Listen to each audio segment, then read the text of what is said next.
Welcome to my channel and another new video. চলে এসেছি খুলনার ঐতিহ্য চুই ঝালের রেসিপি নিয়ে।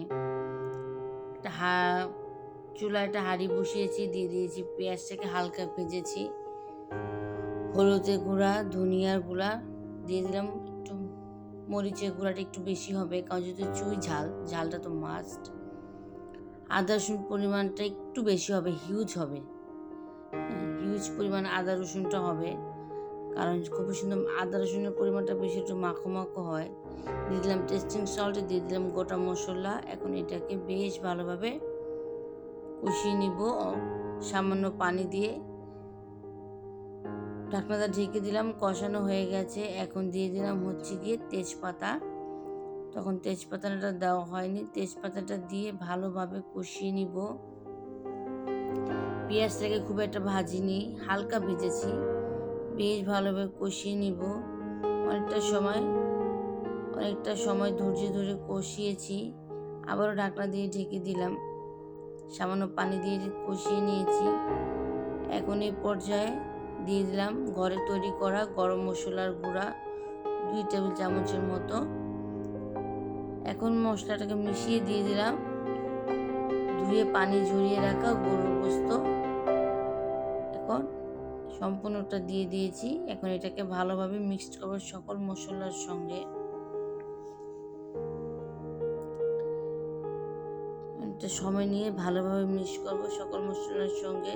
আর যারা আমার ভিডিওটি দেখছেন তাদেরকে অসংখ্য ধন্যবাদ। প্লিজ যদি আমার ভিডিওটি আপনার ভালো লেগে থাকে, প্লিজ আমার চ্যানেলটাকে সাবস্ক্রাইব করবেন এবং পেজটাকে ফলো করবেন।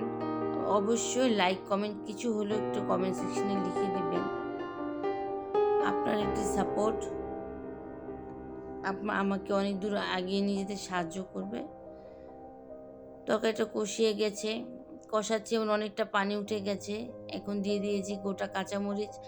চুই ঝালের কাঠ তো মাস্ট, চুই ঝালের কাঠটাও দিয়ে দিয়েছি ধুয়ে পরিষ্কার করে। এখন এটাকে ভালো করে নেড়ে চেড়ে দিব যাতে চুইয়ের ফ্লেভারটা পুরাটা তরকারিতে মিশে যায়। চুইটা খেতে কার কার ভালো লাগে? আমার তো কিন্তু বেশ ভালো লাগে, একটু ঝাল ঝাল ফ্লেভার আসে, খুবই একটু মজা লাগে। যারা একবার চুই গোস্ত খেয়েছেন তারা নিশ্চয়ই চুই গোস্তের প্রেমে পড়ে যাবেন।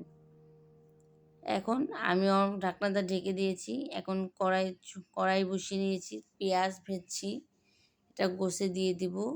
বেশি করে পরিমাণ তেল দিয়ে দিয়েছি। আর চুই গোসের তেলের পরিমাণটা একটু বেশিই হয়। তেলের উপরে গোসটা ভাজা ভাজা হবে। এখন দিয়ে দিব ভালোভাবে পেঁয়াজটার সঙ্গে নেড়ে চেড়ে পুরো মশলার সঙ্গে মাখিয়ে নেব। এখন দিয়ে দিচ্ছে হচ্ছে গিয়ে গোটা রসুন। দেশি রসুন হলে ভালো হয়, কিন্তু দেশি রসুন ছিল না বলে ইন্ডিয়ান রসুনটা ইউজ করলাম। এখন গোটা রসুনটাকে কোয়াটাকে সরিয়ে নিয়েছি। এখন বেশি পরিমাণ রসুন দিব কারণ চুই ঝালের সাথে রসুনটা বেশ যায়।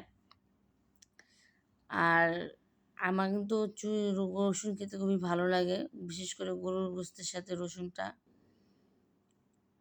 এখন ঢাকনা দিয়ে ঢেকে দেব। অনেকটা সময় পর খুলে নিয়েছি। এখন দিয়ে দিলাম সামান্য জিরার গুঁড়া, সামান্য দেইনি, পরিমাণটা বেশিই ছিল, মিনিমাম 2.5-3 টেবিল চামচের মতন জিরার গুঁড়া দিয়ে দিয়েছি। এখন এটাকে ভালোভাবে মিশাবো। ভালোভাবে মিশিয়ে